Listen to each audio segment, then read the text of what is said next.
Be transparent with your fees. We don't want to be like the ticket masters, right? Where your $50 ticket ends up costing $105 and you don't know that until right when you hit submit to buy it, right?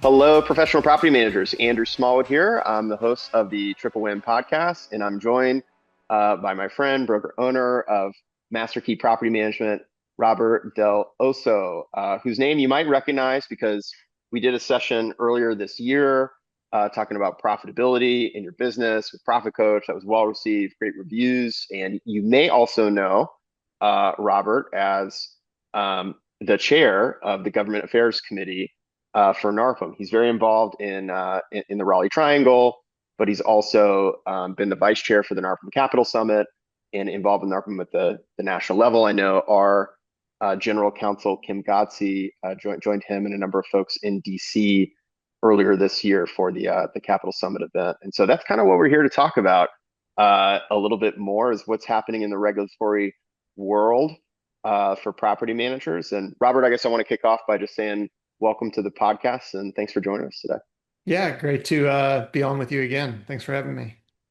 Absolutely. Okay, so what are we going to get into today? We're going to cover a little bit ground because we are in an election year in 2026. If you're listening to this in the year that we recorded it, it's an election year and people can feel that. There's a lot going on in the world. And we probably won't comment on everything macro, but specifically honing in on what's happening in the world of property managers and people who are running property management businesses.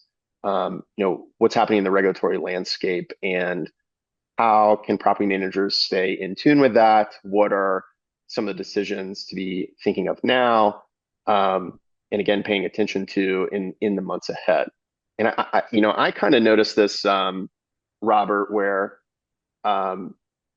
affordability is a word that Democrats and Republicans are both hitting on a lot because everybody's been feeling rising costs, inflation, et cetera, over the past few years, and housing prices, over the last few years is certainly something people have really felt, and so there's a lot of political concern around what do we do about the price of housing and the affordability and how that's been rising compared to wages and everything else. And people are coming at that maybe different ways, but it's kind of an issue that's, you could say one of the top political issues that's being talked about a lot right now. What do you kind of see in the political conversations? And as you were in DC, how people are kind of thinking about housing and approaching that problem from a political perspective?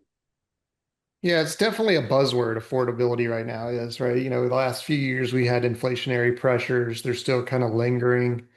We'll have to see how they shake out for this year. But on both sides of the aisle, everyone is talking about affordable housing. And I think part of it is due to the rise of the institutional investor in the housing market, right? They now view what we've always known as a great investment, which is housing, right? Rental properties are a great investment long term.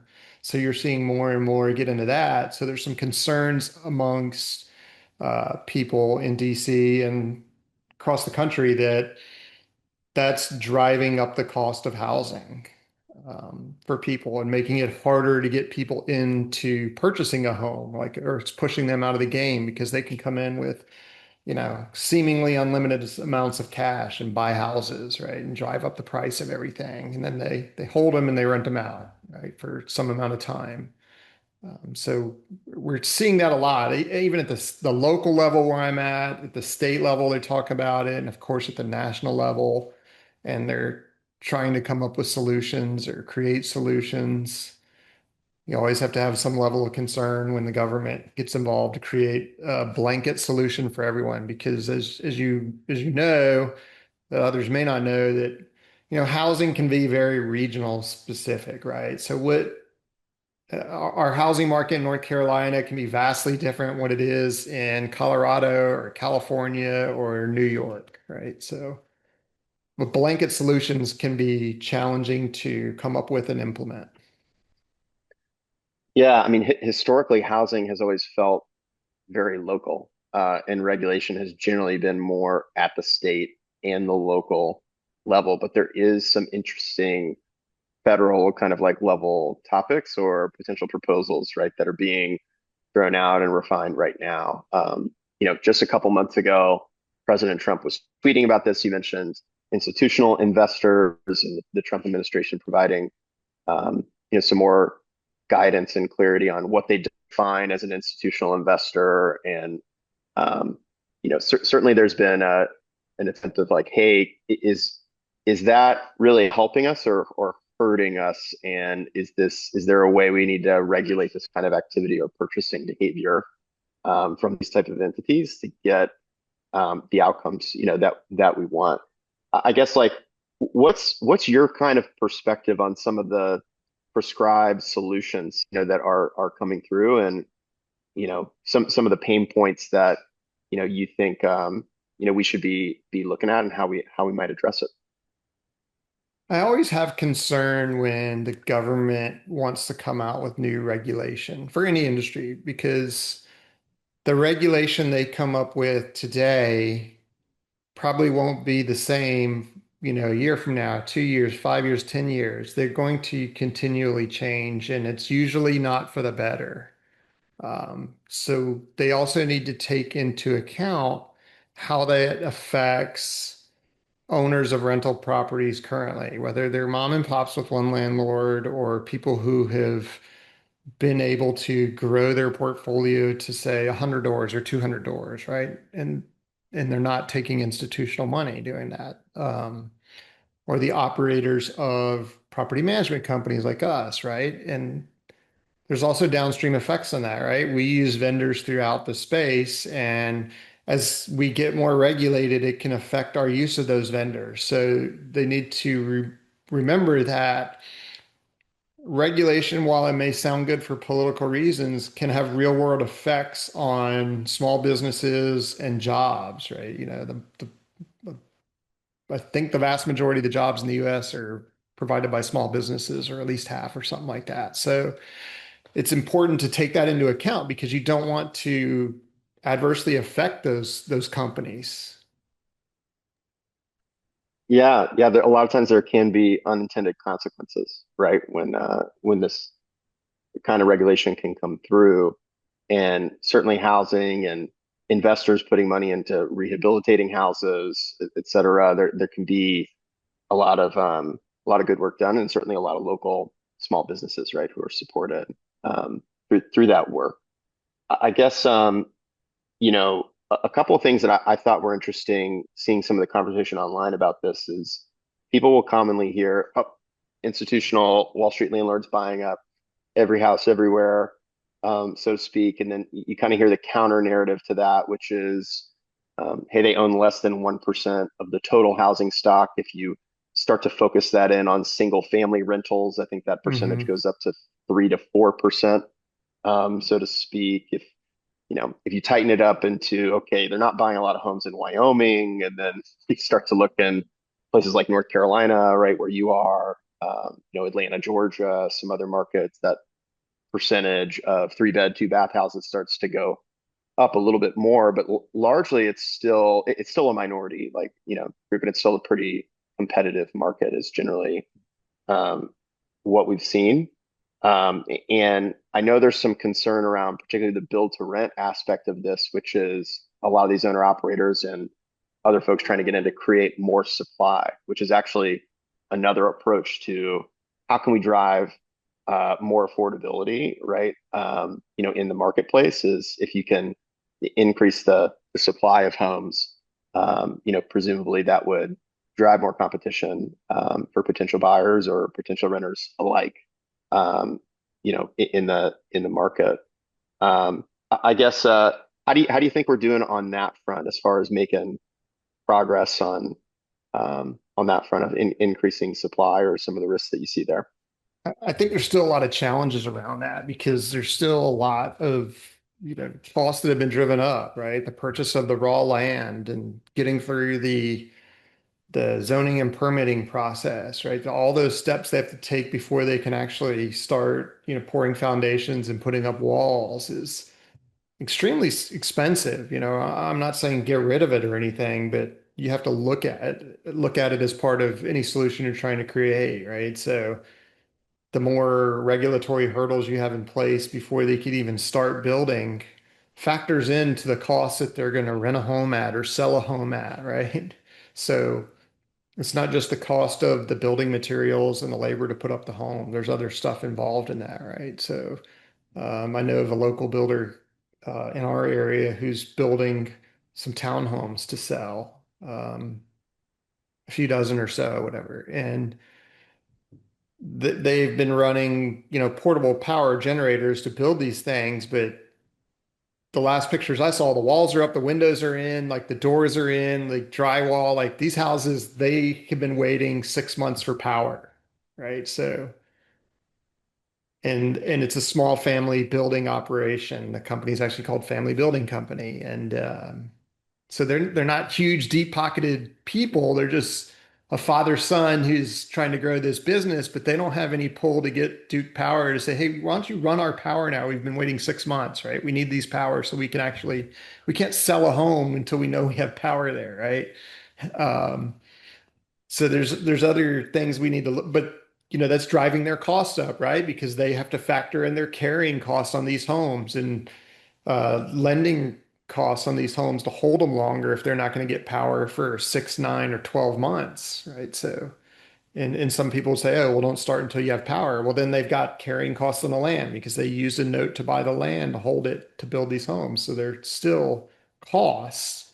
It's not that anybody just gave them land, right? And they're paying taxes on this land as well. There's insurance costs, building bonds and stuff like that they have. So um, it's definitely it's a problem, right? But no, I don't think anybody's really looking at the solution other than what looks good politically. Oh, we can say we're going to kick out institutional investors. Yay, we're looking out for you. But does that really solve the problem? I don't think it does. Yeah. Another approach to the affordability problem, which has never really been a federal thing, but certainly at the local level, you've seen rent control, right? Proposals come about, and obviously some of those policies applied in certain states. There's other things, right? People are seeing kind of pointing at this affordability challenge. And I imagine, Robert, as we take a step back, if I'm listening to this and I'm hearing, okay, institutional investors, it's a headline, it's something that's talked about a lot. Maybe if I'm a local property management business and I've got institutional investors as part of my client base, maybe I'm concerned about that or what implications that has for my business. But in a lot of cases, it doesn't feel as direct. I guess like for you and operating your business, is there anything there that you feel like, hey, I'm interested in this as somebody who's understanding the regulatory landscape, but are there applications for how you build your business, what clients you focus on, or what you're thinking about, that you might be putting out there as thoughts for people to think about as they're um, looking at some of the regulation that's coming through on the institutional side or rent control side or other aspects of this that are pointed at affordability. Yeah, I mean, from a business standpoint, I would love the opportunity to manage a build to rent community, to be honest with you, because I feel like I have the processes and procedures and efficiencies in place where I could keep the costs low for both the principal and the management company.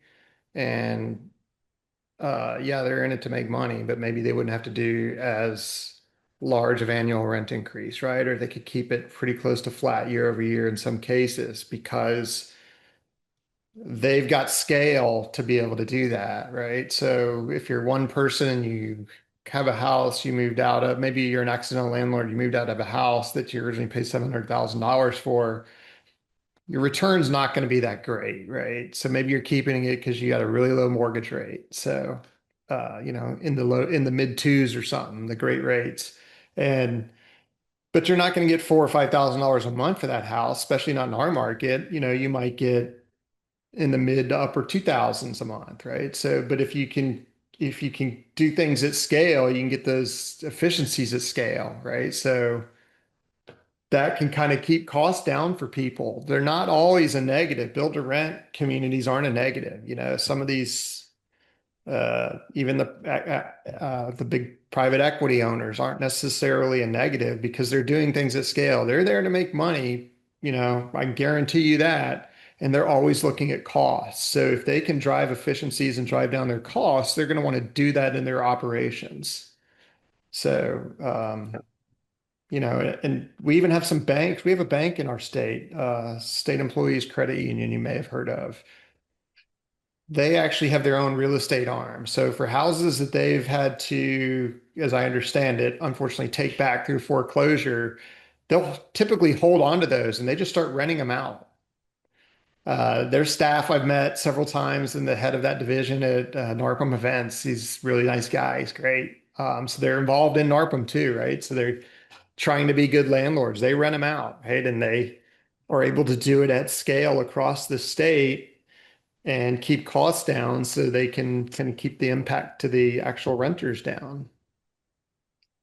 Yeah, something I've seen, whether it's NARPM advocacy groups or National Rental Home Council or other folks talking about advocating for choice, right, for American consumers. And hey, to have a brand new house, does that mean you have to purchase a mortgage, right? As an example, versus hey, there's providers who are providing that home for rent and saying, hey, to get a new home in a nice neighborhood, in a school zone, et cetera, like you're providing access in a way people can afford, especially where rates have been, bringing more choice, right? More supply for people Right. to choose from, make Some it of more these accessible.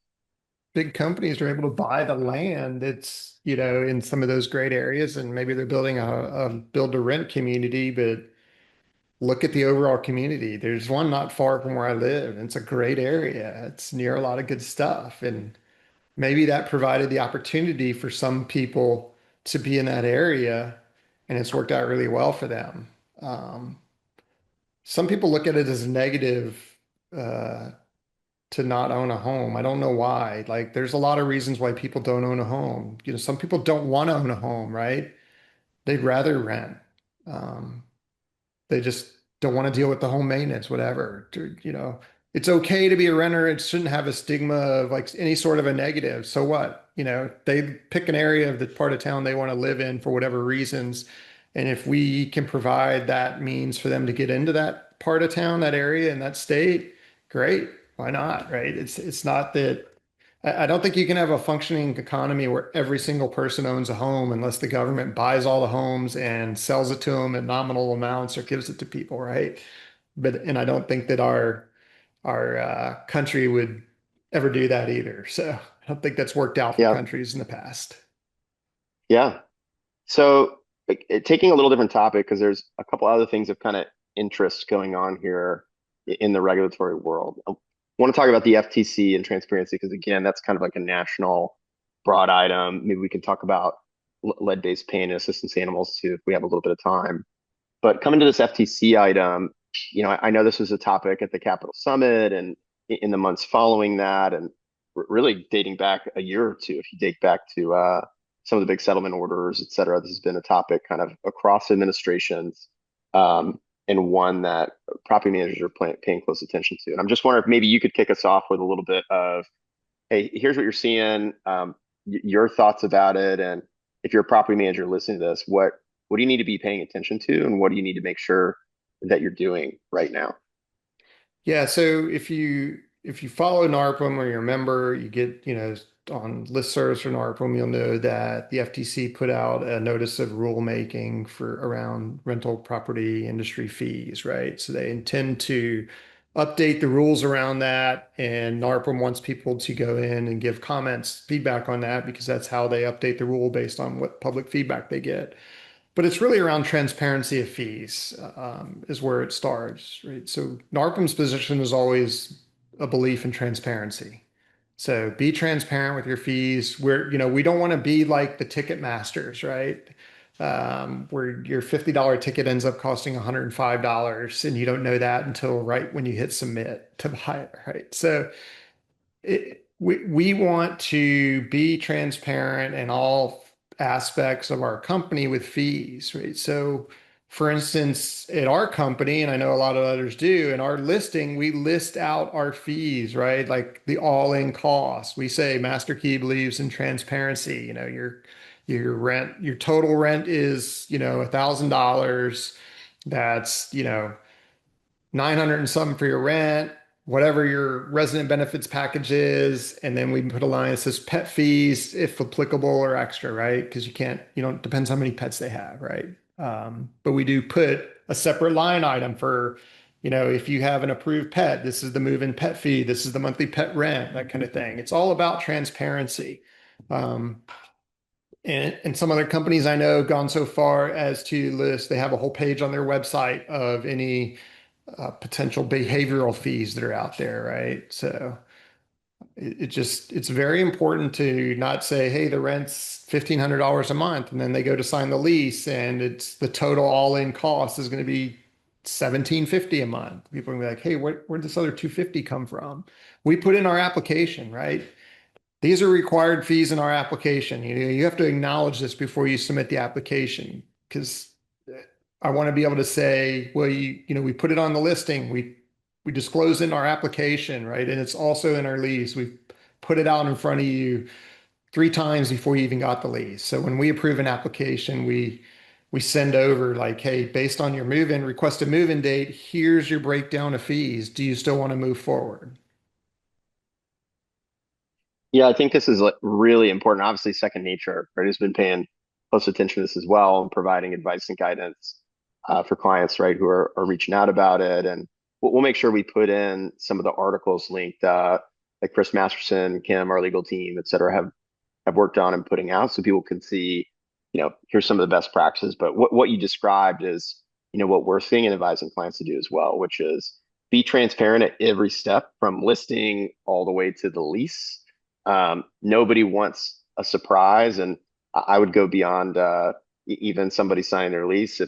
If a resident's looking at their ledger, right, and seeing something they didn't expect there, that's Right. probably like the worst case scenario. And agreed, somebody signing their lease, being surprised at that point, nobody wants that. So being transparent, being consistent, and not just disclosing the price, but also making sure you're communicating the value so that people understand what they're getting.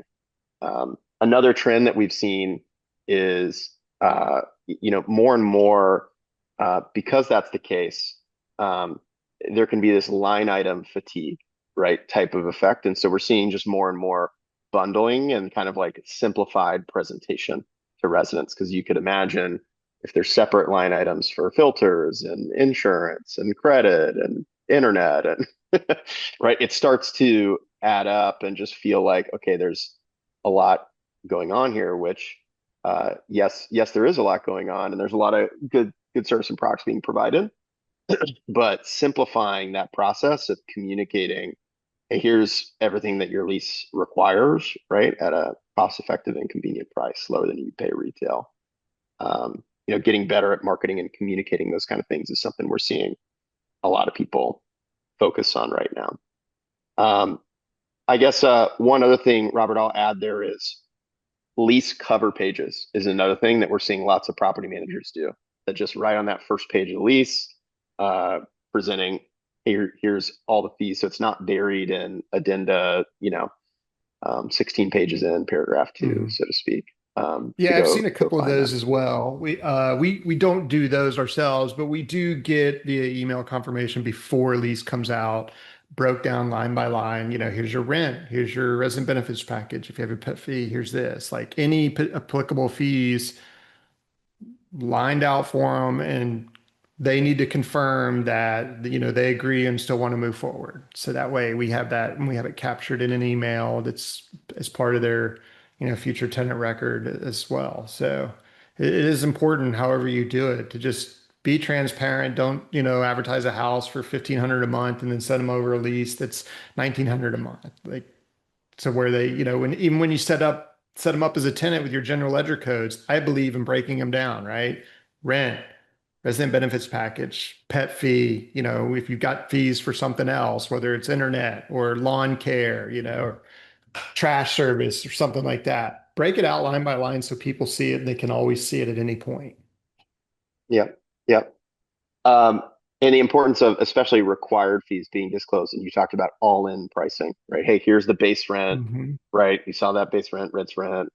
Right? Here's any required fees or things that are required by the lease versus, optional items or other can still be good to be clear and show a schedule of that kind of thing. But that all-in price of the total monthly amount and obligation being clear at each phase and stage really important.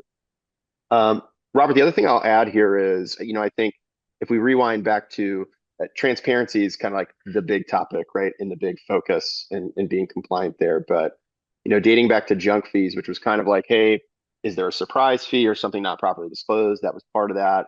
The other aspect of that was, hey, is there something that's low value, or, not really clear apparent value? And I kind of pick on January fees, right? Was like one of the things that got written up in one of the original memo of it's the month of January, and so hey, we just we charge a fee for the month of January that doesn't have clear or obvious A new apparent year fee. value.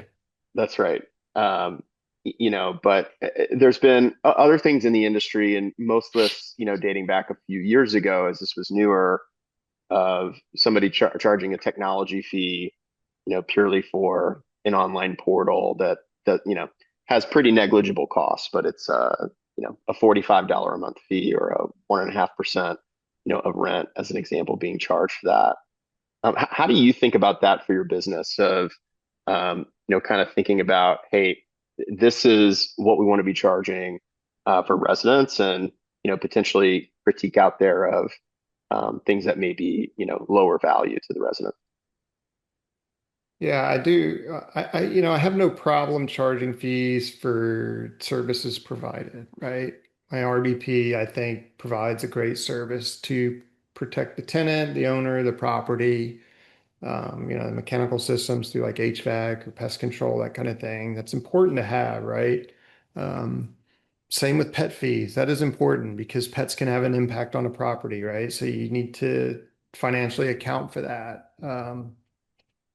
There's such things such as behavioral fees that I think are important. We personally don't charge them much, but we have them listed out there on the lease more as a deterrent, right? Like, hey, if you do this, this is what you get charged, right? To stay compliant, right? And the goal is to keep them compliant. I like to say the best tenant is one who pays rent every month, stays for 3 or 4 or 5 years, and we rarely hear from. We have an annual periodic inspection. Everything looks great. They're taking care of the house and there's low maintenance, right?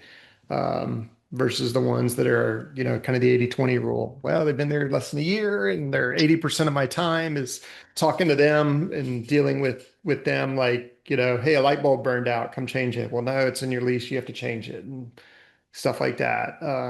That drives a lot of your behavioral fees that you have to put in leases, right? If they're not all perfect tenants. So um, I also don't want to. Yeah, I'm big focused as a business owner on profitability, revenue and profitability, but I have to look at the long-term picture. I don't want to charge so much that we end up with things like the FTC looking at fees, right? And in certain states they're like, oh, an RBP is optional, right? You can't charge that, or you can't charge a pet fee, or you can't charge a late fee, or any of that stuff. I'm like, I think that's going overboard. So there's got to be a balance in some way. Yeah, that's right. And you could just imagine, hey, you could have something that's high value, but if you and let's say it's worth, we often see people pricing call it resident benefits packages in the $30, $50, $60 a month type range. But if somebody who's offering the same products and sets of services, $250 a month, right?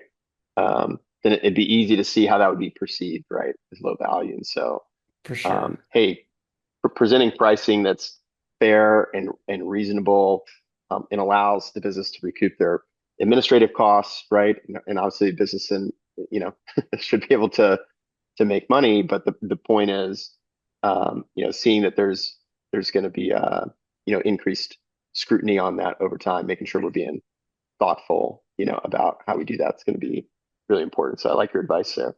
Yeah, Okay, I I think we think, got, or real go ahead. quick, I think most people are generally okay with you because you had a good statement that it's okay for businesses to make money, right? That's why we got into business. I started a company to be able to make money and be my own boss, right? And us just being transparent about it, right? I'll hit back on that. Like for instance, we put our RBP flyer on our listing pictures with our listing pictures, right? And it lists out everything they get for the price that they pay, right? So nobody's wondering, oh, what do I get with this? It's on your pictures, right? And it's a version of that is part of our, for instance, our RBP addendum, right? So we keep reiterating through transparency, and there's no trying to sneak things in. I've never had a tenant come to me and say, I didn't know I had to pay this RBP. Why are you charging me this, right? Because we've been transparent up front about it since the beginning. Well, that's it. I think you nailed it. Like what we see across our customer base generally is that, hey, property managers are increasing revenue, which is great, but they're also increasing retention and they're, improving their reputation, right, in the Right, market because they're delivering a high quality level of service and a better experience, a convenient experience, a cost-effective experience for the renters versus paying appreciably more to go duplicate all the same products and services on their own. Um, right. and so, that's really the triple win, right? That we talk about is like, hey, this can be good for residents, right? Good for investors, protect their assets, and good and make sense for the business as well. And when you're doing those three things, you're going to improve revenue, retention, and your reputation, as opposed to trading one for the other. And I think you cautioned against that earlier. If you go a little too wild or too crazy on one, Right. you really may be undercutting the best answer there. So it's something to always pay attention to. We got a couple minutes left here, Robert. I just want to give you a few minutes of just lead-based paint. Uh, support animals is always a topic that I think, or service animals is one that property managers are always looking for guidance and clarity, from HUD and other entities on. And just curious what you can share with us the latest there and what you're seeing on that front. Sure. So last fall, HUD withdrew their guidance around assistance animals. They have not put out new guidance yet. And we had some HUD undersecretary speakers at the Capitol Summit in February. They didn't give us any nuggets or hints, but they reminded us that the guidance was withdrawn. And what that means is they will come up with new guidance. Yeah, the I think at the time the conventional wisdom is that would come happen sometime late spring, maybe early summer. So we're hopeful that they put out guidance because it is important to have guidance instead of withdrawing completely and doing nothing. Then I think that just creates a lot of confusion and uncertainty and around assistance animals and what you can and can't do. So it is important if you're going to have a regulation to have some guidance around it. Um, again, they didn't hint at what that guidance will say. Obviously, it's going to change. Otherwise, they wouldn't have withdrawn the guidance. I know some people think, well, they're going to say we can charge for assistance animals. They may. I don't know. I have no insight at all. I know there was the case in Louisiana around that, but that was specific to that one particular district in Louisiana. And if you talk to Monica Gilroy, NARPM's outside counsel, who's an expert in the federal space, she'll say, my legal guidance to you is do not charge for assistance animals. Right? That is one case specific to that district in I think the New Orleans area, Louisiana. It'd probably go through an appeals process. She said if it had been filed in a district around, say, the Mid-Atlantic or something, or the West Coast, where you'd gotten a more widely accepted for case law precedent appeals court and it goes to that, then that'd be a different ball game. But for now, they're saying don't charge for assistance animals. Wait, see what HUD says, follow their guidance. Um, so we'll see what happens with that. And then around lead-based paint, yes, this we still have the requirement that property managers need to be certified for lead-based paint renovation, repair, RRP program, right? So go take the class. It's a one-day class. It's easy. And it's not just taking the class. Take the class and then register yourself with the EPA or your state agency if they administer on behalf of the EPA, and pay them their fee. Right? It's a few $100 a year in North Carolina. and then follow the requirements around that. So a lot of people still don't realize that you have to be certified as a property manager in lead-based paint, renovation, repair, um, and there's significant fines that can be imposed as a result of not being certified, not giving out proper notifications or following procedures, and not using other certified vendors. Um, so it's important to keep doing that. And I don't think it's going to vastly change, right? So they're negotiating with the EPA. Maybe we won't have to be certified, but we'll still have to follow all the other regulations. But for now, we still have to be certified, and the EPA is still actively out there auditing firms. So go do it. You don't want to get a fine that's in the 35 to $40,000 range because it's like 30 to Mm. $40,000 per occurrence per day. So if they come in and audit you and find, oh, you had these three occurrences and it's lasted for 3 weeks, you're talking well into the six figures. So, Mm. and then you've got legal costs because you're going to have to hire an attorney like a Monica Gilroy to go fight on your behalf and negotiate that fine down if you can, right? So Yeah, the consequences are severe. So really staying on top severe. of that. Yeah, that's great and relevant to share. Robert, we covered some good ground here from affordability, institutional, again, transparency, ancillary products and revenue to again, assistance animals and lead paint at the end. There's a lot to keep track of, and again, a lot of that's kind of like broad and national. Again, there's more happening at state and local levels in a lot of these same directions. Um, what resources do you recommend for people to keep on top of this, to stay on top of this, and implementing what they need to be implementing in their business? Yeah, the best thing you can do is go sign up for NARPM so you get the emails every week from them. You get the newsletter around regulations, um, if there's updates from the government affairs staff on something like proposed bills that are out there, and they'll put them out on proposed bills at the state level and things that local municipalities are doing that you may not have heard about just because you don't have any communication channels from anybody sending you stuff. So there's a huge benefit for the cost of membership in NARPM. It's not a lot cost wise, and the benefits you get out of it are massive, in my opinion. I get on Friday, I get these emails so I can read through and see what's happening from a regulatory standpoint. You learned about, I didn't know, but you learned about I think it was an appellate court of the Supreme Court in the state of New York struck down a rent control law.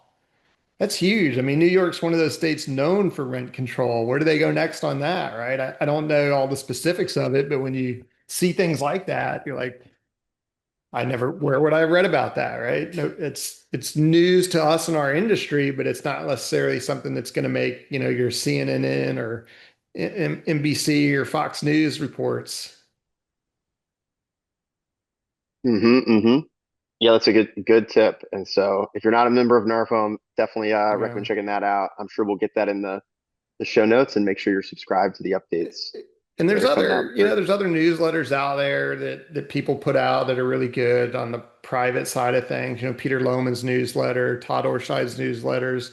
They both have a lot of really good content, and it's frequently stuff around regulations. So if you go check those out as well, they're really good. The content in them is phenomenal. I read both of those. I think Peters comes out twice a week now, and Todd puts out a newsletter once or twice a week as well, and they're really good content. So I would highly recommend checking those out as well to get different perspectives.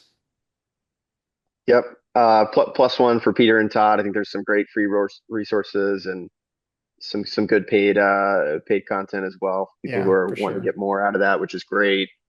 Um, you mentioned Monica Gilroy, who a lot of people can find ways to connect with Monica directly in her new relationship with NARPM. I think that's really, really great to see. Harry Heist is another name I hear Hmm. of. A lot of folks following and staying in touch with, because a lot of what he shares applies just beyond just Florida, where his practice And primarily supports we get property some really managers good there too. content from Second Nature, right? From from your general Sure. counsels and giving talks at different NARPM events like Capitol Summit and stuff. And as a vendor in the space, it's important to y'all as a company to stay on top of this stuff. So you have some really good resources that are looking into this and researching it and putting out some really good information as well. So it's important to keep an eye on that. I'll plug y'all all day long, right? Get sign up, get that Triple Win newsletter, whether it's Facebook posts or